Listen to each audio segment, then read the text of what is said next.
Hello बच्चों, सभी को नमस्कार। स्वागत है सभी का। कक्षा 12वीं का अध्याय चल रहा है हमारा मैट्राइसिस, आव्यूह। और आव्यूह में अब हम आपको समझाने जा रहे हैं कि किसी आव्यूह को एक सममित और एक विषम सममित आव्यूह के योग के रूप में आप कैसे लिख सकते हैं। देखिए, अगर मान लीजिए आपके पास कोई आव्यूह ए है, ठीक है बेटा, कोई आव्यूह क्या है, ए है। इसे आपको दो आव्यूहों के रूप में लिखना है, जो एक टुकड़ा सममित रहेगा और एक टुकड़ा विषम सममित। तो कैसे लिखेंगे, 1/2 ए प्लस ए का परिवर्त प्लस 1/2 ए माइनस ए का परिवर्त। जो ये वाला टुकड़ा है बेटा, ये बनेगा सममित, और ये जो टुकड़ा है बेटा, ये बनेगा विषम सममित। बोलो, समझ में आया? ये टुकड़ा सममित बनेगा और ये टुकड़ा क्या बनेगा, विषम सममित। आप कहेंगे कि सर क्या इन दोनों को जोड़ देंगे तो वाकई में हमको ए मिलेगा कि नहीं मिलेगा? बिल्कुल ए मिलेगा। जोड़ करके देख लीजिए। अगर आप 1/2 कॉमन ले लें पूरे में से, अंदर क्या मिलेगा, ए प्लस ए डैश प्लस ए माइनस ए डैश, या ए ट्रांसपोज, ए परिवर्त। इससे ये क्या हो गया, कैंसिल। तो 1/2 इंटू कितना हो गया, 2a, 2 से 2 कैंसिल। कितना आ गया बेटा, आंसर ए। तो मतलब हमारा ऑब्जर्वेशन यहाँ पे बिल्कुल सही है, जो मैंने आपको बताया कि अगर आपके पास में कोई ए आव्यूह है तो इसे आप सममित और विषम सममित के योग के रूप में लिख सकते हैं, ठीक है ना। अब जैसे एग्जाम्पल देखिए, पहला ये एग्जाम्पल है आपके पास में, कह रहा है कि इस आव्यूह को एक सममित और एक विषम सममित के आव्यूह के योगफल के रूप में, तो ये इसे क्या दोगे, ए मानोगे। क्या मानोगे इसे, ए। और देखते ही तुरंत क्या निकाल लोगे, ए ट्रांसपोज। क्या निकाल लोगे, ए ट्रांसपोज निकाल लोगे, यानी ए का परिवर्त निकाल लोगे, है ना। अब ए का परिवर्त क्या होगा देखिए, तो 3, 5 जो पंक्ति में है वो स्तंभ में आ जाएंगे, और 1 - 1 जो पंक्ति में है वो क्या हो जाएंगे, स्तंभ में। यही बताया था ना मैंने। हाँ, अब आपको क्या करना है, अब आपको दो मान निकालने हैं। एक ए निकालना है, ये वाला, मतलब जो ए है उसको आप ऐसे लिखेंगे। तो ए जो होता है 1/2 ए प्लस ए का परिवर्त प्लस 1/2 ए माइनस ए का परिवर्त हुआ करता है। तो इस वाले भाग को आप क्या मान लेंगे, पी, और इस वाले भाग को क्या मान लेंगे, क्यू। तो दो निकाल लीजिए, पी और क्यू, और दोनों को योग के रूप में आप लिख दीजिए। तो देखिए, पहला वाला भाग पी आ गया, दूसरा वाला भाग क्यू आ गया, ठीक है ना, ये क्यू आ गया, और दोनों को योग के रूप में लिख देंगे, ए बराबर पी प्लस क्यू। तो ये वाला भाग सममित है और ये वाला भाग विषम सममित है। क्या है, विषम सममित। सममित तो आप जानते हैं ना, सममित आव्यूह क्या होता है, ये तो बताया था मैंने आपको। तो ये वाला भाग सममित है और ये वाला भाग विषम सममित है। क्लियर कि नॉट क्लियर? देखिए, सममित आव्यूह का मतलब क्या होता है, एक बार और मैं आपको बता देता हूँ। सममित आव्यूह, सममित आव्यूह एक ऐसा आव्यूह जिसमें इसका परिवर्त लेने पर मान परिवर्तित ना हो, वही आंसर आ जाए, तो इसको हम बोलते हैं सममित आव्यूह। जैसे एग्जाम्पल के लिए यदि मैं बोलूं कि 1 1 1 2 है, ठीक है, और यहाँ पे 3 ले लो और यहाँ पे 3 ले लो। क्लियर? अब आप इसका ट्रांसपोज करिए, ट्रांसपोज यानी कि परिवर्त लीजिए। तो रो को कॉलम में पलटोगे तो क्या आएगा, 1 3, और इसको रो को कॉलम में बदलोगे तो क्या आएगा, 3 और 2। तो आपने देखा कि जो ए ट्रांसपोज है वो किसके इक्वल आ गया है, ए के इक्वल। मतलब ए का परिवर्त खुद वही मैट्रिक्स आपका आ चुका है, ए। तो ऐसे आव्यूह को आप क्या बोलते हैं, सममित आव्यूह। क्लियर हुआ? ऐसे आव्यूह की आप क्या बोलेंगे, सममित आव्यूह। अब जानिए विषम सममित आव्यूह क्या होता है।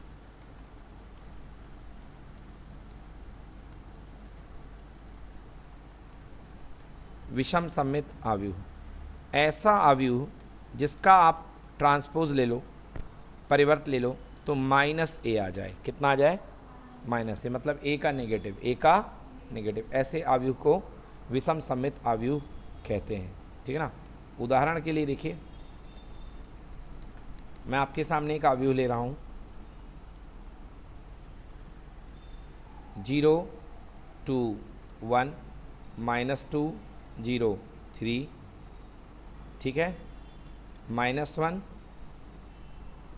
-3 0। ये आपके पास में एक अवयव है। अब जरा इसका परिवर्त लेता हूँ मैं, इसका मैंने परिवर्त लिया, देखो क्या बन गया बेटा। तो रो कॉलम में बदल जाएगी, पंक्ति स्तंभ में बदल जाएगी, तो ये बन जाएगा 0 2 1 -2 0 3 और 1 -1 -3 और 0, ठीक है।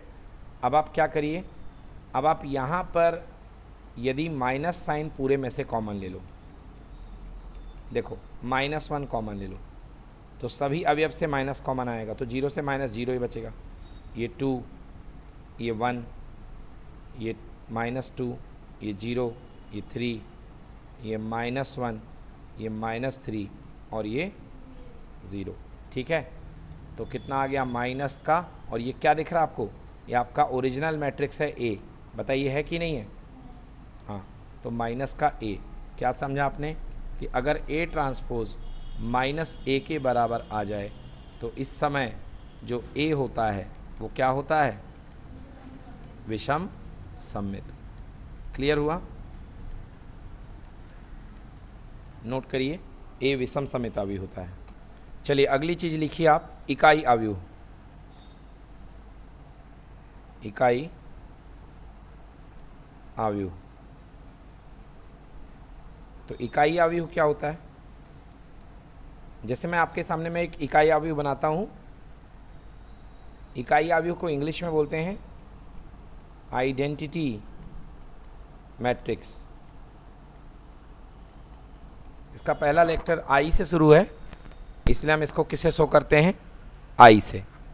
तो ये हो गया आई इज इक्वल्स टू, कैसे होगा देखो, इकाई अवयव कैसे लिखा जाएगा, आई इज इक्वल्स टू, अगर 2 क्रॉस 2 का बनाऊंगा मैं तो 1 0 और यहाँ पे 0 और 1। क्लियर कि नॉट क्लियर, मतलब जो विकर्ण के अवयव होंगे वो सबके सब क्या होंगे, एक होंगे। क्या होंगे विकर्ण के अवयव, एक। ये देखो मुख्य विकर्ण के सारे अवयव एक होंगे, ठीक है ना। तो परिभाषा क्या बन सकती है इसकी, एक ऐसा वर्ग अवयव जिसके मुख्य विकर्ण के सभी अवयव क्या हो बेटा, एक हो, क्या हो, एक हो, तथा अन्य अवयव क्या हो, शून्य हो। क्या हो बेटा, शून्य हो। तो ऐसे अवयव को क्या कहलाता है, वो इकाई अवयव कहलाएगा, कहलाता है, ठीक है। तो ऐसे अवयव को हम इकाई अवयव कहते हैं। देखो अगर आप बोलोगे I1 मतलब एक क्रम का इकाई अवयव क्या होगा, केवल एक। I2 यानी द्वितीय क्रम का, यानी सेकेंड ऑर्डर द्वितीय कोटि का अवयव 1 1, यहाँ पे 0 और यहाँ पे 0। अगर I3 बोलोगे बेटा तो क्या आएगा, 1 0 0 0 1 0 0 0 1। बोलो आ गया समझ में। तो इसको हम इन जनरल क्या लिख सकते हैं, हम लिख सकते हैं I इज इक्वल्स टू क्या, AIJ की वैल्यू क्या होगी, 1। क्या होगी, 1। कब, जब I का मान J के क्या होगा, बराबर, मतलब रो और कॉलम क्या होंगे, बराबर। जैसे ये देखो, ये क्या है A11, ये क्या है A22, ये क्या है A33। मतलब जिस समय I और J का मान बराबर है उस समय क्या है, ये इसकी वैल्यू 1 है। क्या इसकी वैल्यू 1 है। और AIJ बराबर कितना, 0। कब, जब I का मान J के बराबर नहीं है। देख लो जैसे ये बाकी सब अवयव क्या है, 0 है। क्या है अवयव, 0। कोई भी पोजीशन देख लो, जैसे इसकी पोजीशन क्या है, A third row second column, तो देखो रो और कॉलम क्या बराबर हैं, नहीं। तो जब रो और कॉलम बराबर नहीं होंगे तब मान कितना होगा 0, और जब रो और कॉलम बराबर होंगे तब मान कितना होगा 1। तो इसको बोलते हैं इकाई आव्यूह। ठीक है बेटा, ये कहला गया इकाई आव्यूह। नोट करिए। चलिए अगली चीज़ लिखिए, अगला टॉपिक लिखिए। किसी दिए गए आव्यूह के सममित आव्यूह होने की शर्त। देखिए, कोई दिया गया आव्यूह सममित आव्यूह कब होगा? शर्त नंबर 1, जो आव्यूह A है, कोई दिया गया आव्यूह A है, तो आव्यूह A क्या होना चाहिए पहले बेटा? वर्ग आव्यूह। क्या होना चाहिए बेटा? हाँ, आयताकार आव्यूह नहीं चलेगा। कौन सा आव्यूह होना चाहिए? वर्ग आव्यूह। कौन सा आव्यूह होना चाहिए? वर्ग आव्यूह। मैंने बताया था ना, ऐसा आव्यूह जिसमें पंक्ति और स्तंभ क्या हो आपस में बराबर हो, वो होता है वर्ग आव्यूह। तो ये तो होना चाहिए वर्ग आव्यूह। दूसरी कंडीशन क्या है बेटा? A I J equal to A J I. A I J equal to A J I मतलब आई रो और जे कॉलम, यानी आई पंक्ति और जे स्तंभ का जो अवयव होगा वो जे पंक्ति और आई अवयव के स्तंभ के बराबर होगा। मतलब अगर बात की जाए तो देखो, अगर जो A12 होगा वही कौन होगा? A21, है ना। अभी थोड़ी देर पहले मैंने उदाहरण कराया था आपको, देखो सममित आव्यूह का उदाहरण मैंने आपको कराया था। ये देखो, ये था 1332 1332। अब तुम देखो, ये जो अवयव है ये A12 है कि नहीं है बताओ? और ये जो अवयव है ये कौन है? A2। मैंने दोनों बराबर लिए थे कि नहीं लिए थे? हाँ, क्यों लिए थे? क्योंकि जब ये पलटेगा ना तो ये यहाँ आ जाएगा, समझ में आया? और यहाँ वाला कहाँ चला जाएगा? ऊपर। तो दोनों बराबर होंगे तभी तो सममित होगा। नहीं आया समझ में? हाँ, तो शर्त क्या होनी चाहिए? ए I J equal to A J I. मतलब जो A13 होगा वो किसके बराबर होगा? A31 के। A13 किसके इक्वल होगा? A31 के। और A23 किसके इक्वल होगा? A32 के। क्लियर हुआ कि नहीं हुआ? तो ये हो गई सममित आव्यूह होने की शर्त। आगे देखो, विषम सममित होने की शर्त। दिए गए आव्यूह A के विषम सममित होने की शर्त। बेटा विषम सममित होने की शर्त, पहली शर्त ए आई जे, नहीं, पहली शर्त क्या होना चाहिए कि आव्यूह A जो होगा वो कौन सा आव्यूह होगा? बोलो, वर्ग आव्यूह। कौन सा आव्यूह होगा? दूसरा ए आई जे किसके इक्वल होगा? माइनस ए जे आई के। माइनस किसके? मतलब ए आई जे और ए जे आई एक दूसरे के ऋणात्मक होंगे। क्या होंगे? एक दूसरे के। क्लियर कि नॉट क्लियर? अब देखो, जो मैंने एग्जाम्पल आपको कराया था, यहाँ पे देखो, ये A12 यहाँ पे कितना है? +2 है, नहीं दिख रहा? A12 कितना है? +2। और A21 कितना है? कितना है? -2। क्लियर हुआ कि नहीं हुआ? मतलब A12 और A21 एक दूसरे के बराबर नहीं है, एक दूसरे के ऋणात्मक हैं। क्या एक दूसरे के? तो जनरल में क्या लिख सकते हो तुम? इन जनरल कह सकते हो कि ए आई जे जो होगा वो ऋणात्मक होगा किसका? ए जे आई का। समझ में आई शर्त कि नहीं आई? क्लियर हुआ कि नहीं हुआ? तो ए वर्गाव्यूह होगा, ए आई जे ए जे आई के क्या होगा? बराबर होगा। क्लियर कि नॉट क्लियर? क्लियर कि नॉट क्लियर? तीसरी चीज़, जो विकर्ण के अवयव होंगे, विकर्ण के अवयव सब के सब क्या होंगे? शून्य। क्या होंगे? सब के सब शून्य। क्लियर कि नॉट क्लियर? तो विकर्ण अवयव क्या होंगे? शून्य होंगे। ठीक है ना? क्यों होंगे ये देख लो। विकर्ण के अवयव क्या होंगे? शून्य। क्योंकि विकर्ण के अवयव क्या होते हैं? A11 A22 ये सब होते हैं कि नहीं होते? तुम लोग बोलते नहीं हो बेटा। देखो, मैं माइक भी बंद नहीं करूँगा क्योंकि ये बुरी आदत है ना। तुम लोग से पूछो होते हैं कि नहीं होते, चुप चुप बैठे हुए हो। तो मैं पूछ रहा हूँ A11 A22 विकर्ण के अवयव होते हैं कि नहीं होते? आवाज़ आनी चाहिए ना, तो तब तो पढ़ाने में ठीक लगेगा। हाँ, तो ये विकर्ण के अवयव हैं। और अगर मैं कहूँगा कि AIJ विकर्ण का अवयव है, इसका मतलब I का मान J के क्या होगा? होगा कि नहीं होगा? I का मान J के क्या होगा? बराबर होगा। मतलब अब देखो शर्त क्या थी विषम सममित की, कि AIJ जो होगा वो माइनस AJI के बराबर होगा। होगा कि नहीं होगा? अब विकर्ण के अवयव के लिए I का मान क्या होगा? J के बराबर, हाँ या ना? तो जहाँ J है वहाँ I रख सकते हो, यानी AII इक्वल टू माइनस का AII। तो यहाँ आ जाएगा AII plus AII equal to कितना? 0। तो 2 टाइम्स ऑफ AII बराबर 0। तो AII बराबर 0/2। आंसर कितना आ गया? इससे पता चलता है कि विषम सममित आव्यूह के विकर्ण के अवयव क्या होंगे? शून्य। समझ में आया कि नहीं आया? हाँ, तो विषम सममित आव्यूह के सारे विकर्ण के अवयव क्या होंगे? शून्य होंगे। नोट कर लीजिए। चलिए देखिए बच्चों, अगला एनसीईआरटी क्वेश्चन है, क्वेश्चन नंबर 12, जो बच्चों को डाउट है।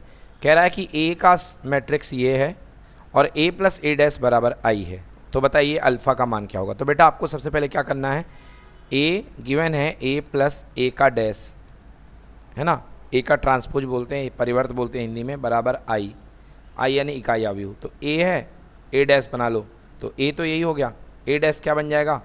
इसको रो को कॉलम में जाने दो, तो cos alpha minus sine alpha और साइन अल्फ़ा कॉस अल्फ़ा। बताइए ये चीज़ समझ में आई कि नहीं आई? तो a plus a dash equal to I। अभी मैंने आपको पढ़ाया I का मतलब इकाई आव्यूह होता है। और जब ये 2 क्रॉस 2 का है तो आपको पता है कि सेम आव्यूह के ही जुड़ते हैं, मतलब ये सेकेंड ऑर्डर का है तो ये भी सेकेंड ऑर्डर का जुड़ेगा, और सेम ऑर्डर के मैट्रिक्स जुड़ने पर सेम ऑर्डर का मैट्रिक्स आता है, यानी ये भी सेकेंड ऑर्डर का। मतलब कितना हो गया? 1 0 0 1। ठीक है, अब चलिए इसको ऐड कर दीजिए। तो कॉस अल्फ़ा में कॉस अल्फ़ा ऐड होगा 2 cos alpha, minus sine alpha 0 हो जाएगा ऐड हो करके 0, और sine alpha minus sine alpha ये भी 0 हो जाएगा, तो ये 0 आ गया, और कॉस अल्फ़ा ऐड हो गया तो कितना आ गया? 2 कॉस अल्फ़ा। बताइए समझ में आ गया? हाँ, इक्वल टू 1 0 0 1। केवल हमको एक ही चीज़ मैच करानी है, 2 कॉस अल्फ़ा को 1 से, तो 2 कॉस अल्फ़ा इक्वल टू कितना? 1। तो कॉस अल्फ़ा इक्वल टू कितना? 1/2। अब मुझे बताइए कि कॉस के केस में 1/2 कितने डिग्री पे होता है? 60 डिग्री पे होता है कि नहीं होता? और 60 डिग्री को कल मैंने रेडियन में लिखना सिखाया था आपको, सॉरी पिछले साल, कॉस π/3। अगर आप भूल गए तो आपको याद दिला दूं, 60 डिग्री को रेडियन में बदलने के लिए, रेडियन के लिए किसका मल्टीप्लाई करते हैं? π/180 का गुणा करते हैं, तो 60 1 जा 60, 63 जा 180, कितना आ गया? π/3। अब कॉस से कॉस कैंसिल हो जाएगा। बोलिए अल्फ़ा का मान कितना आया? तो यही आपको अल्फ़ा का मान निकालना था। तो क्वेश्चन ने बोला था अल्फ़ा का मान, आंसर क्या होगा बोलो? π/3। क्लियर है? नोट करिए।